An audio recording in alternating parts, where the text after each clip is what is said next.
Hey guys, we are back. How you doing, Els? Good. And we have a special guest, Dr. Leslie. Yay, I Dr. love Leslie. when we can have therapists and psychologists. Yeah, you're a psychologist. Yeah, I know this. What's it? Psychologist, and then there's the one prescribes, one doesn't, right? So you don't prescribe or you do? I don't prescribe, Okay. and I do a lot of psychological testing. Oh. So psychiatrist doesn't really dive into objective psych testing. So I look at Interesting.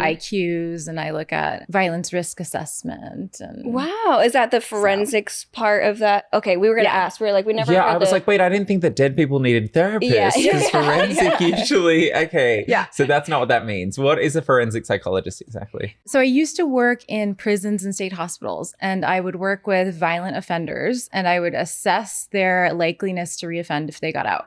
And then I would rank it and oftentimes tell a jury or a judge. They would decide, luckily not me, if the person got out, but usually they would listen to for what you have to say. Yeah, because we have the science behind it.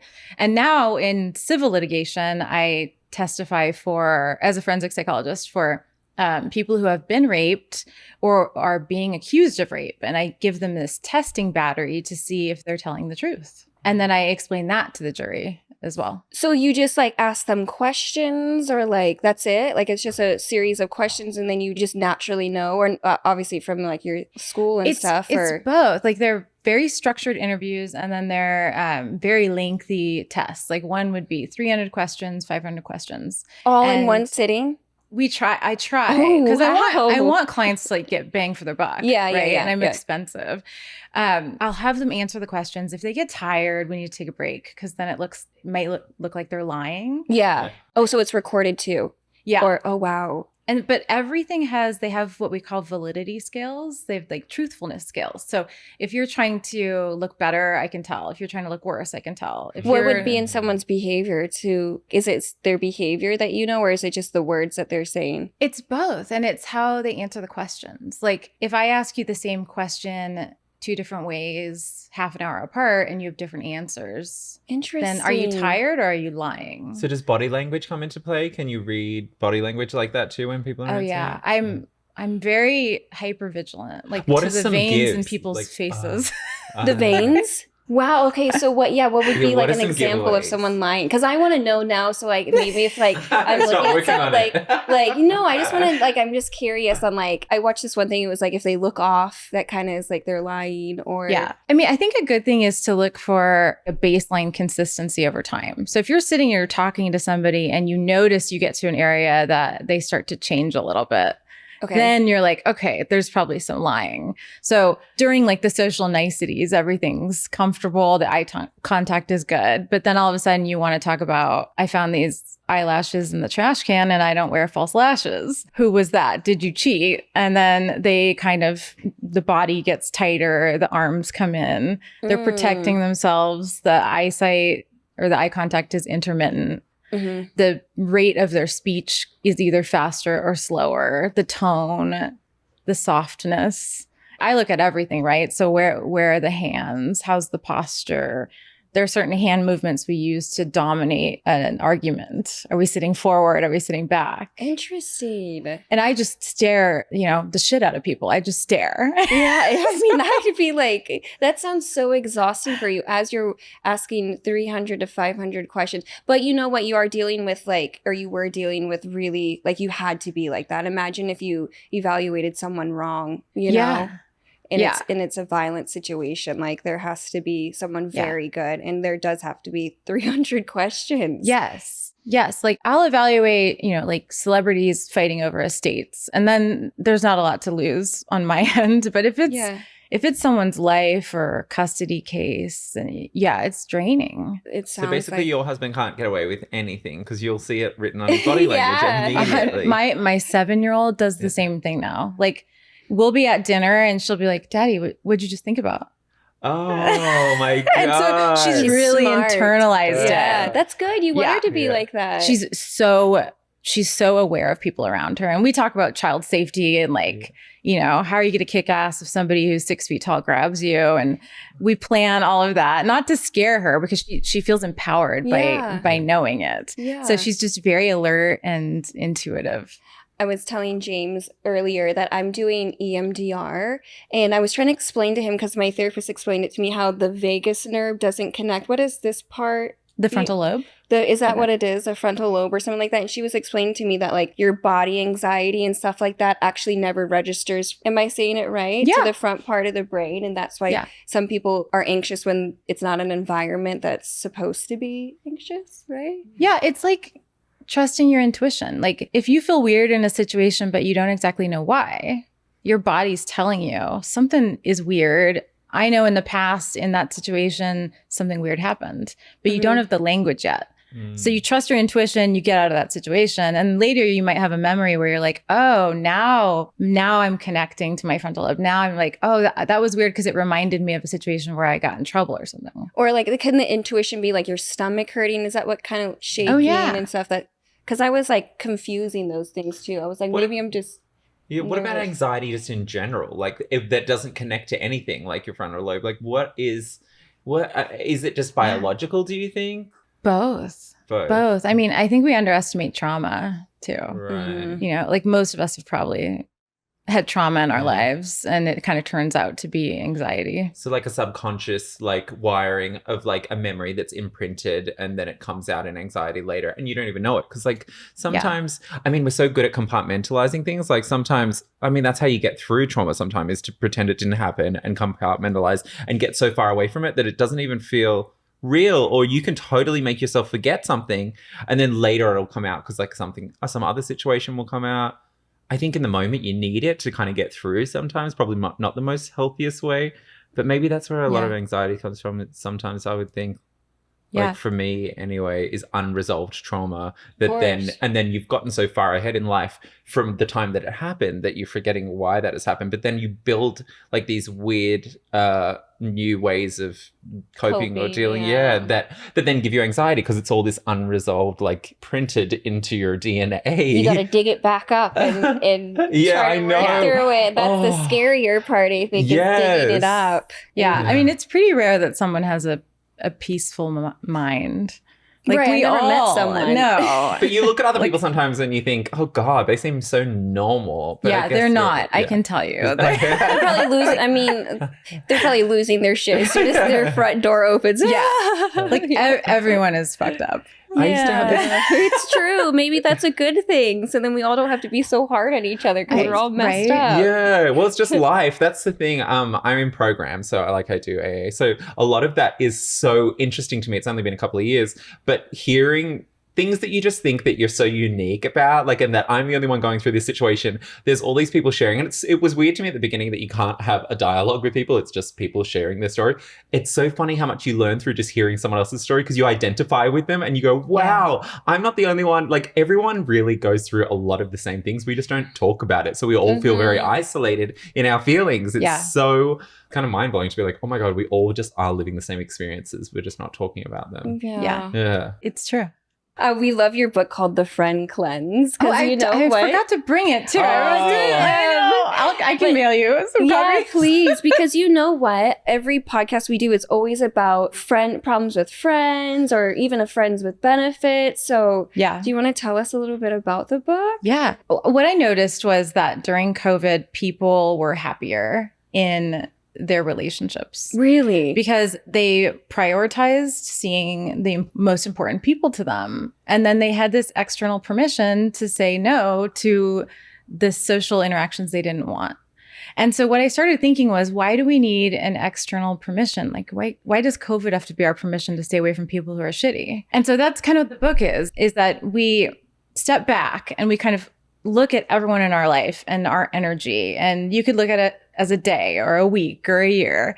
And how do I want to get to the end of each week and still have enough energy for myself to love myself and to be happy?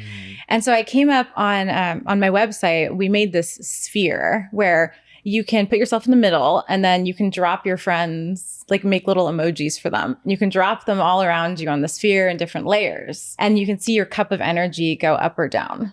So for me, having a 2-year-old who's always going to suck the life out of me, I have to be careful who I let in my inner circle. But as he gets older, I can let more people in and maintain my energy. Yeah. And so what I loved was seeing after COVID and people started going back into these toxic relationships, they got less happy. And so we started talking about, why are you less happy? And they were able to identify the pressure to be around people they didn't like, and it was sucking their energy. What would be like some signs of bad friends that you've heard people talk about? Because I also think that people don't know what a bad friend is and, you know, what's normal or not. I always am like saying I have bad friends, but it's like, what is that piece that's making me feel like they're a bad friend? Like, you know what I mean? Like, obviously dishonesty. Sucking the energy out of you and not giving you any But sometimes back. people suck the energy out and they're not even saying anything. And like, what is that? You know, like just their presence, like they're not even opening their mouth. And I'm tired. Like once I've left, I don't know what it is. Their own unresolved issues, right? Like just spilling out of their pores. Yeah. Like, it's just like, I mean, there is like, you can feel the emotions in the room of the people around you. And then if you're more empathic, you're going to take it in. Yeah. Yes. That's why we have the social battery that goes down, because we're empathic. We were just saying, like, there's only so many hours we really enjoy being out, but it does get to that point where you're like, I got to check the fuck out, like, to get the energy back. Anyway, sorry. How would someone like replenish their like battery? You know what I mean? Like their emotional battery between work, friends, like is it just staying home and kind of like gathering yourself? I mean, there are people in your life that give you energy, right? There are people that make you feel more energetic, happier, and more fulfilled. So I think prioritizing your time to make sure you're allowing those people space in your life. Mm-hmm. And then also having realistic expectations. Like, I have friends who text and we always talk about going out, but we never get there. Yeah. So if I say to myself, okay, this is my texting friend, I'm not going to lose energy or be sad that nothing ever comes to fruition. Yeah. That's reserving my energy. Yeah. Or I have a friend who, she's in Jersey and she would be here in a second if I needed her, but we could go 10 years without seeing each other and nothing changes. Mm-hmm. But I set that expectation for myself. So I'm redefining the friendship so that I don't waste energy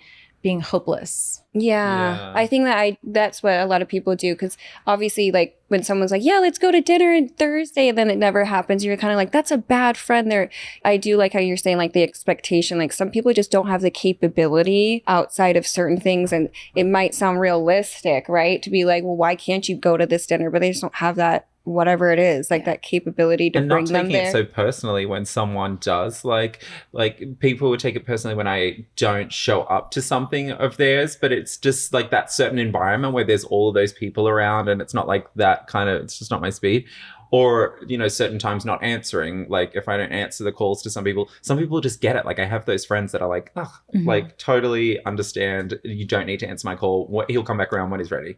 Maybe because they're not miserable in their life. That's why they right. Well, that's the thing. They're trying to suck the energy out of you. Those friends that have a problem with it, it's like, this isn't about you. I'm not trying to be a bad friend. I'm there for you. If you need me, I'll be there in a second. But we don't have to, you know, have these expectations on each other. Yeah. Like, distance doesn't mean negativity, right? It means we're just living our lives. Yeah. But when we fill it with negativity or assumptions or people who do that, it can be really draining. To be around a friend just so that they don't fill it with negativity is a lot. Some people really want you to feel what they're feeling, though. Like, those people that just make you, like, if they're having a bad day, if I'm having a bad day, I'm not telling anyone about it. I'm going to go up, I'll retreat, isolate, and like figure out what's going on. Now, that's not the best thing to do, is just isolate, but I don't want to make everyone, I have some friends that are like, they want everyone else to feel exactly the way they're feeling. And I'm like, oh my God, can you at least act casual? Like, you're having a good time, because like, this is too much. You know, that's the insight, right? Is we learn over time who we are. I feel like when I hit 40, that was a huge moment. Maybe I finally gave myself permission to just say, fuck it and fuck off. Yeah. Be more selfish. Yeah. And I don't know, I had to like get to it with life experiences, age and time. And I was just like, wow, I'm way happier now. Yeah. How do you, like, as just being a human and then helping people with their issues, but you have your own issues? I know obviously it's completely separate from your clients' problems and stuff, but how do you not let a bad day dictate how you give someone therapy? It's gotten easier over time. Yeah. Like, if I really, you know, set my mind up to be present for them and read prior notes and, get into the headspace. Yeah. And I'm a really transparent person. I know a lot of therapists aren't, but I'll tell them like, I'm struggling today. And ethically, we shouldn't show up to a session if we can't be the best for the client. So we should reschedule or something. But if I know I've had a client for 3 years and we're really connected and I can tell him, like I've had a rough day, but I still want to be there for you, then we build that connection there. And that is therapeutic for him too. Yeah. And to know that you're not a robot. Like this is a person that also, because like, that's the thing with therapists I've had in the past. It just feels very rehearsed and like I'm reading from the book and that's it. And also then I became friends with them because like I want people to like me. So like I'll make it my business to be like... He hangs out with his therapist. And then I end up hanging out with them, but then I don't really respect them because I'm hearing too much of what that they've just got seems going so on. bad. I just can't believe that's ever happened, honestly. But did you fire them and then hang out? No, we were still... Is that weird? Yes. I even had to start charging for extra sessions because I used to be supported by my father's deceased estate. So I was like, can you charge some extra bills and then give me the money? It's all very... I mean, maybe like in Hollywood it's different, but no, it's so bad. Well, I had an account at this restaurant down the road and I needed the bills paid. Oh, you had like a tab? Yeah. Oh, so I would make her pay it and she would invoice my dad's estate to get so bad. Like, then we would go to lunch. That is so bad for a therapist to do. That is so... Yes, exactly. Well, she was more nuts than I was. I was like, okay, well, we can't do therapy, but you can keep paying my bill off the money that eventually was from me. Oh my gosh. Yeah. I know, yeah. I mean, I get hired all the time because clients are suing therapists because they had sex. Oh my and I'm God. Like, and so like the first thing you learn in school, there's this cheesy pamphlet, therapy never involves sex. And you like, I mean, I can't believe you have to say that. I can't believe you have to say it. And then I'm like Googling it, trying to like find it and print it and give it to the new client because I'm like, you shouldn't be sleeping with your old therapist. How does that even start happening? I think it's that special connection. I think that's so bad. Maybe like a massage therapist. Yeah, I think that's so... I can't even believe... I mean, I'm sure that happens. It happens a lot. Like, I'm surprised it happens a lot. To the point where they have to have a pamphlet about it. The therapist is bad in this situation. The client is just being a person that wants to... But like, if you're going to go and get certified and do all... Like, you should know... Like, I mean, what therapist is like, fucking the clients is definitely what I should be doing. In the office? Or... And then it leads to dating and then, therapy extends to the bed. But it's because you get... Yeah, the emotional, we were just connection. saying, like, when you really, like, it's the emotional talking with the person that really, like, gets things. I mean, I guess, too, if the therapist is hot, I don't know, like, would you, like... Yeah, I mean, that's why the therapist has to be really transparent and boundaried about, these are the rules, these are the expectations. Yeah. I think ethically you can terminate with a client and then date 2 years later in California.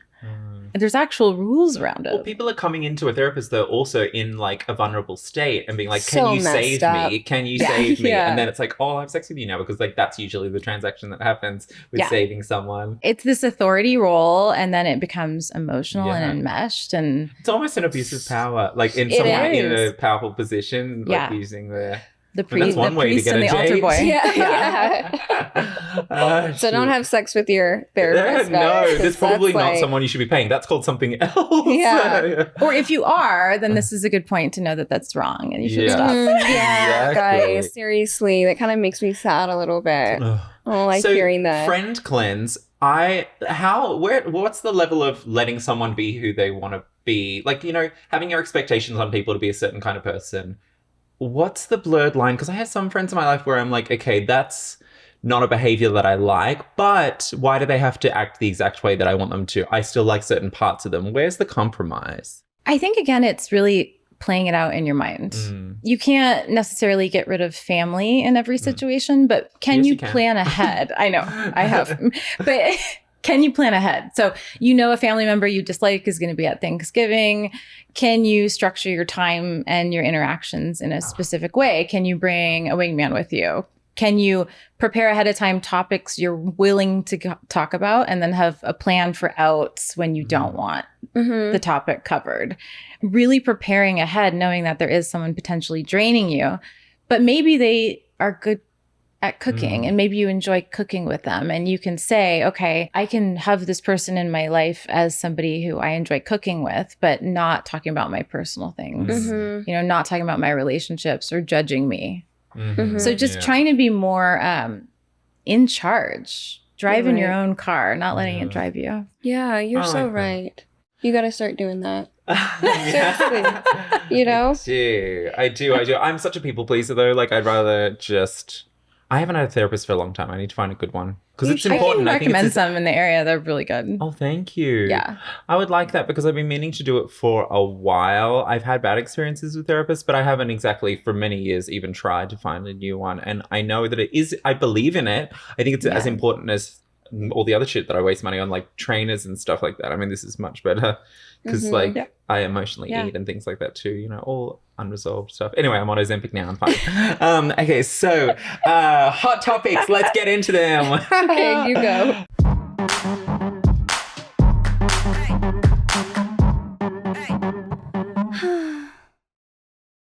Don't change the subject, just answer the fucking question.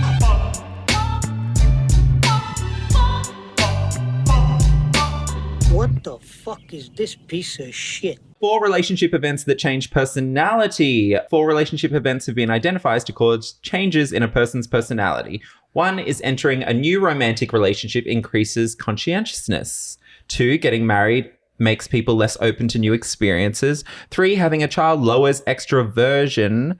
And 4, divorce increases conscientiousness. What do these mean? How might one prepare for these changes? Has anyone noticed any of these changes? Anything that anyone's relating to?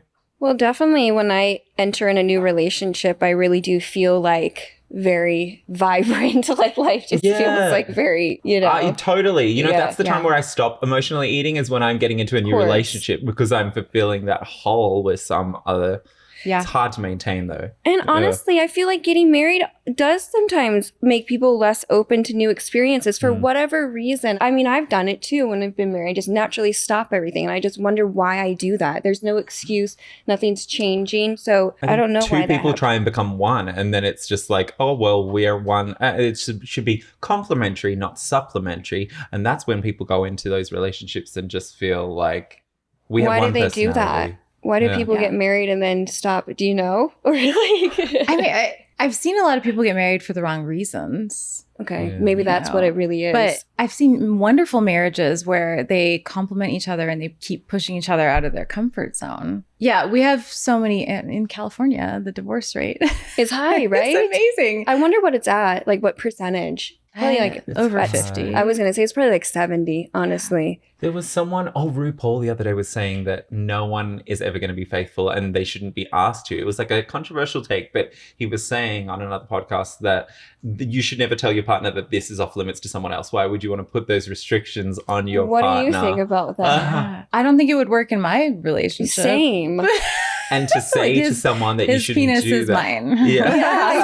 I just said that. I was like, no, it is And it was on Call Her Daddy. Everyone was like hating in the comments, being like, wow, that's a hot take. Well, yeah. I mean, imagine your significant other being like, this is for everybody. Bye, babe. And then walks out the door. I'd be like, I've seen it. Like, I've seen couples work it out and want it, but it never ends well. Yeah. And it's usually pressured by one couple who has more of like a sex addiction or some trauma around sex or issues that they need to work on and that they can't be at peace with their spouse. I noticed something that, because this made me think of it, as I've been like healing myself in therapy, I am less promiscuous. I remember them explaining it to me, like when you really start to like heal yourself for whatever reason, like I just don't feel so promiscuous. Because you're not reaching for outside things to I didn't realize really satisfied. That's what it was. Like, and I know that that's like, oh, duh. But it's like, No, definitely. Because you're filling yourself up. Like you're just like charging emotionally and then you don't need those things. Like what you were saying, the sex addict thing is like a relationship that needs to cheat.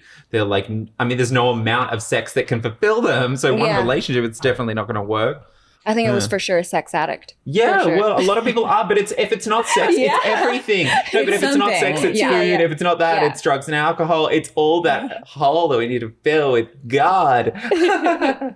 Or a God of your understanding. But it's true, like building that confidence and that self-identity, you know, and that peace in yourself negates all the other bullshit we put ourselves through. Mhm.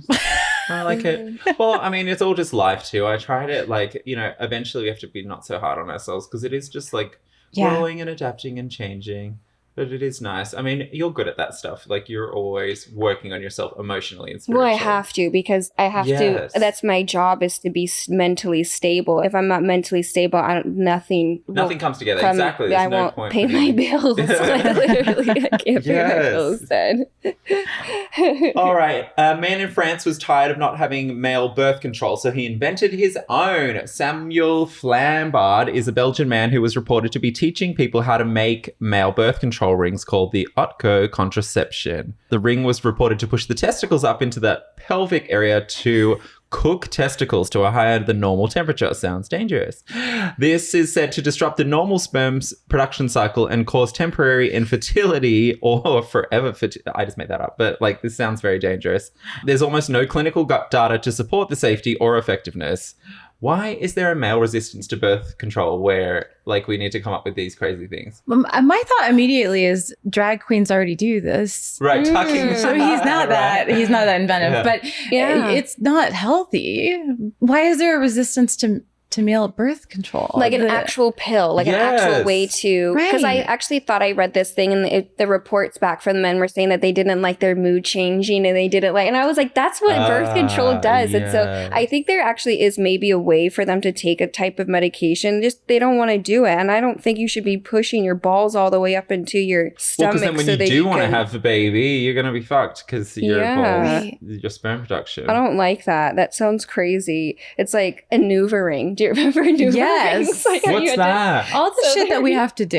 There's a birth control ring, and when they explain it to you, they make the ring sound like it's so small, but it literally is like this. Yeah, It's decent size, and you squish it down, you shove it up, and the ring actually you're like, "Ah!" yeah, and the ring actually releases hormones throughout your body. yeah, it just stays and in there. Yeah, it just stays in there for 3 weeks. You take it out for 1 week, and then that's when you get your period. That's like an old. I haven't been on that in so See, this long. is You why have to the keep it in the medical- fridge. Yeah, you have to keep it in the fridge, just like, and then I would take mine out, and I remember the doctor saying, don't leave it out for more than 3 hours. So I would take it out for sex, but sorry, I gotta go put my Nuva ring back up. Like, it's just like, Okay, medical science hates women because you Yeah. like literally all these things is like, let's torture the shit out of them and release hormones into their bodies and make them shove things on there. But It's so- guys, don't even worry about putting a condom on. They got you covered. I know. So rude. That's what I It didn't get is. about. Do you watch Love Is Blind? yes, Oh, I just Elsa watched the loves it. reunion last night. Oh, I didn't watch it. You should. You're gonna actually love the way Clay talks and how he fixed himself. And I was like, I've never heard a man talk like this before. Like, I was Okay. so impressed by him. His like you're gonna- eating disturbed me. Like, What did he eat when- like? just the way he ate on the show was like.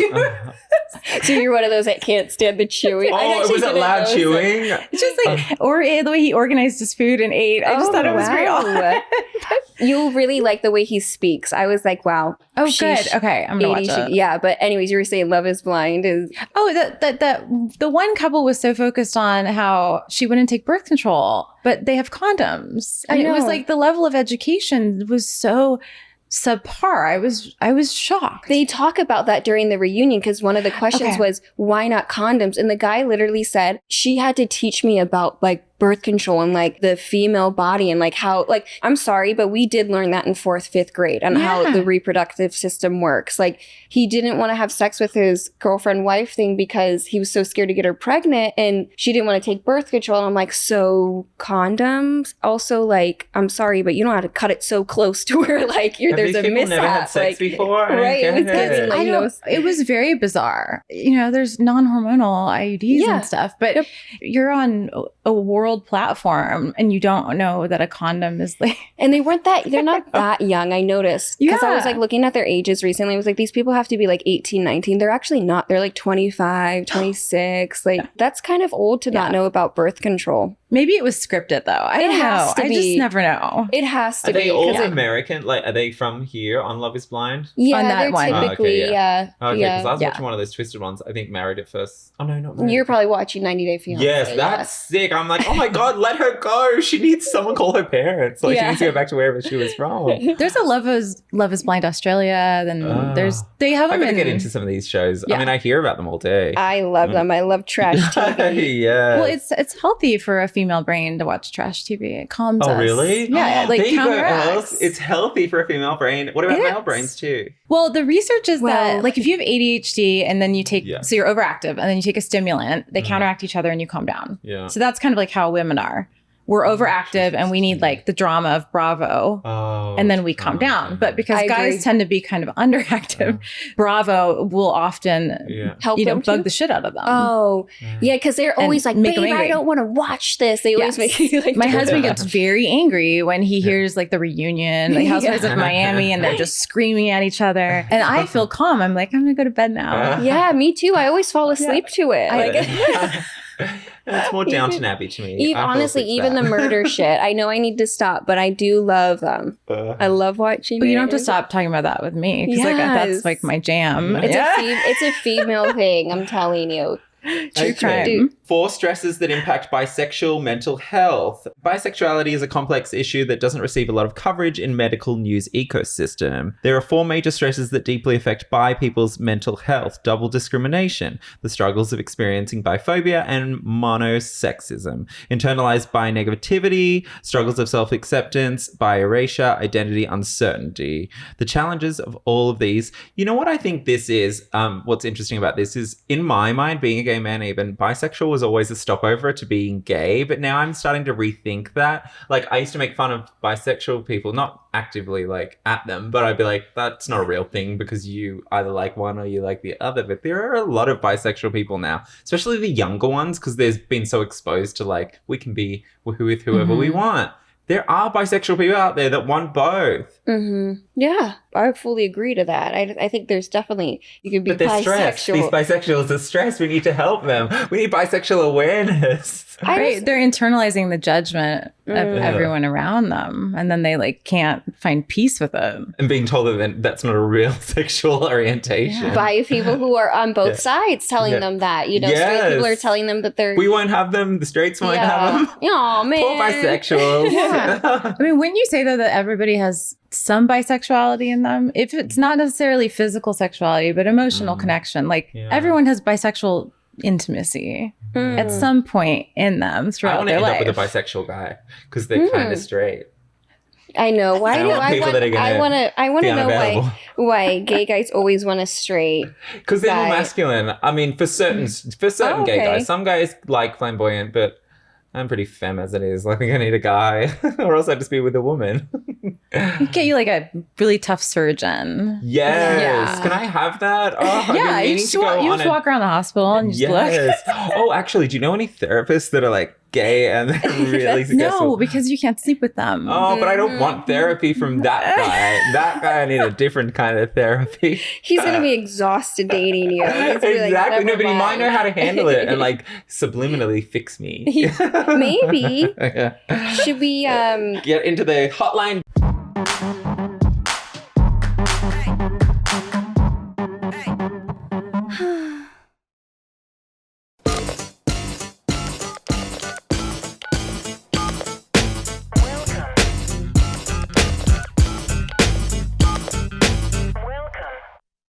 caller's abusive mom wants to move in with them after she was forced to sell her home. A caller is facing a problem as her mom asked to move into her home with her partner after the mom gambled away her retirement savings and could no longer keep her house. The call states that she was forced to move out at 18 and was never able to get help from her mother during college or rough times and was never able to move in with her when the caller was struggling. Should she let her move in or tell her to get lost? That's a bad so parent. hard. I would say no. No, right? But maybe have a plan to soften the blow first I would want to build up their confidence in their decision, you know, and really understand why it's not a healthy choice. And then offer ways that we can still help the mom and not feel like we're completely throwing her to the curb. Maybe So- like I'm answering her phone calls still. Would that be like helpful, or maybe Yeah. that's too I think that's too supportive without too inviting her exhausting. into your life. I think that's a good, Yeah. answering her phone calls. But maybe setting like a time that you answer the calls. You know, it's not close to bed, so you don't screw up your bedtime. It's not first thing in the morning, so you don't screw up your day. Yeah. And maybe then, once a week, or maybe not even, or something. Yeah. What we call in psychology, we call them behavior plans. Hmm. So like we want to look at someone's behavior and move all of the situations and elements around so that we can get the behavior we want at the end of the day. So if you want mom to be better, then when mom's in a good mood, you can give her a little more time on the phone, give her a little more attention. When mom's being negative, then you cut your time down. And so you start to curb the behavior so mom knows she gets more of you when she's being better. Do you think that they actually get it? Like when Yeah, I you was do gonna that say, kind of stuff? what if they don't get it? They don't need to. Right? They start, it's just an internalized reward system that they start to Will follow they like a make the child. correlation that like, oh, I'm getting less time the more I'm a bitch? Some, I think sometimes. What if the parent still is like, doesn't take no for an answer? Because that can happen too. You know, just reading how the mom has gambled away her money, she clearly lacks so much And boundaries. she forced like, her to move out at 18 Yeah. and never helped her. I would remind her of that and say, she's on the other Yeah. foot. Yeah. what would you just would say don't answer the phone calls anymore? Or I would want to know what it feels like after the phone call. Like, I would want to know, okay, there's an addiction going on, and is the addiction in everyone? What's enabling the situation to continue being bad? And then how can we start to curb it to make it better? yeah. You know, and we enable things so subtly that we don't Yeah. realize it. How do you like relieve yourself if you're feeling guilty, even though you know you shouldn't be helping a parent? That's great in therapy. Like, I love journaling. I love reminding myself through journals. And I have numerous journals that are based on mantras, just positive sayings, or journals where I will talk about things I'm proud of. Journals to remind me of my decisions and why I had to set boundaries with people that I set Yeah. boundaries with.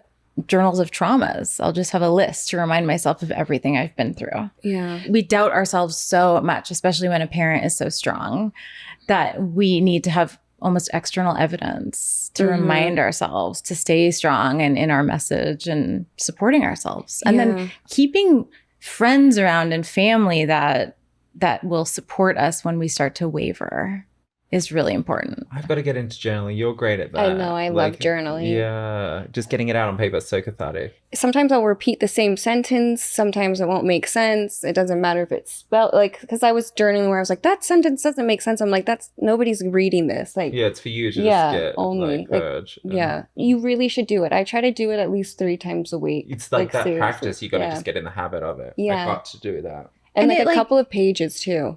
It gets out of your head then. Mhm. And what I love is like, don't keep it in your bedroom. Like at night, say goodbye to the journal. Like put it somewhere in the family room in a drawer and say, this is where my worries are going to live. You'll start to like it too. Yeah. Like there's been times now where I've journaled and my hand hurts, you know, like Oh. actually really is relieving. There's been times where I've burned the note, you Yeah. know, that kind of like helps Ah, I too. love that. Yeah. Or shadow work. Have you heard of that? What's That's very that? trendy on TikTok. Ooh, what is What's it? that? It's like reparenting your inner child.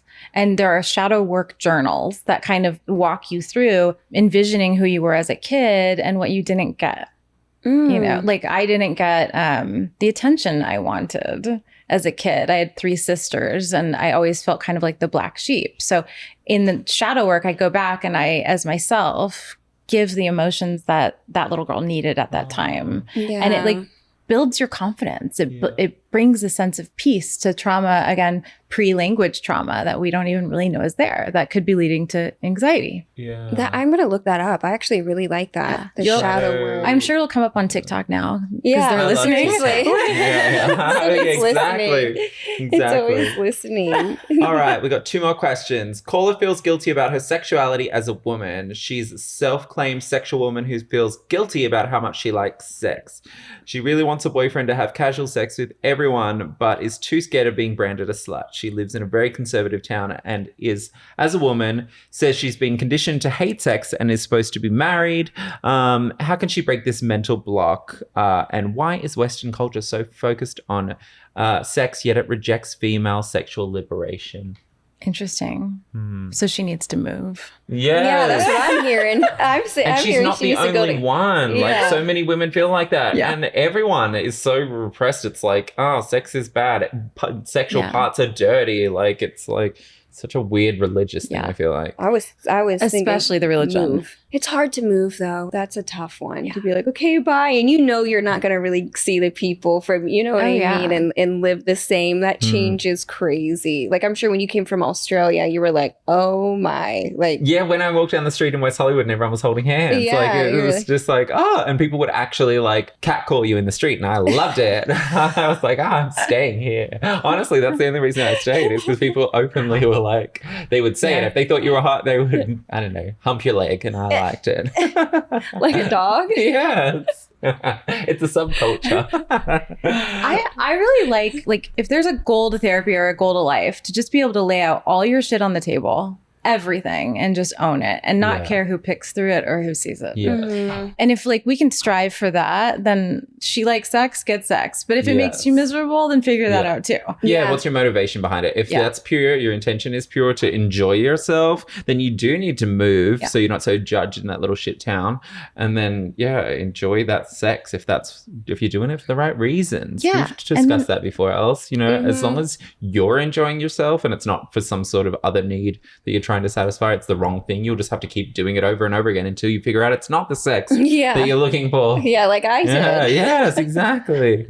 Yeah, but that's why we all have such, like, there's so many people. This girl could probably relate on some level unless she is just, you know, wanting the D, which some of us really I want to know how old she is too. I know when you're young like that too, it's so exciting. You know what I mean? Yeah. I bet you she's like 18, 19, you know. Yeah, exactly. And that's totally normal. Yeah. I mean, and don't think about what other people think of you. Oh God, you'll waste your life. Then you'll become me. I was going to say, don't be a hypocrite, James. All right, the last question. Calla's sex life was ruined because they did boudoir pics. Boudoir, so funny. Calla decided to do a boudoir photo shoot for her boyfriend as a spicy birthday present. However, the present backfired as the boyfriend is pissed that another man saw her naked. As the caller described, the photographer was gay and she was not attracted to him in any way. Could she take the photos back or just leave him outright? It's a little excessive jealousy. Yeah, it sounds. But, I mean, a husband that, gay or not, it's still a guy looking at your wife. I can see. Upsetting. But that's where you should have healthy communication in a relationship to. And she's paying for the photos. Like, that's a photographer. Present. Like, that's their job to take the photos. And maybe she was like, oh shit, this is a guy and not a girl. But it's like, if you get a massage and a guy does it make it. I mean, that's worse because it's like someone touching you. Yeah. I don't know. It's a job. Like, the photographer is doing his job and she's just trying to make a present out of it. And the photographer was gay, you know. And it's for him. Yeah. I mean, like that for her husband. He just wants to complain. I think it's overreaching. He's not a good guy for saying that to you and making you feel bad about a present that you're trying to give to him. It just speaks to his insecurity. Yeah. Unless you had a sex with the photographer. Like, I really, like, it's a present for them. That's not landed the way that they intended. No, it's like he's projecting his own insecurity onto her and not seeing what a great gift that is. Yeah, totally. I want a gift like that. I'm still a couple of months away from getting a sexy boudoir shoot. I want to be in a fine shape, but I would do it. Do one? Yeah. Okay. Yeah. I mean, I guess I could just edit the shit out of it, but I would like to have... You should do like a fake pregnancy one. I could do that now.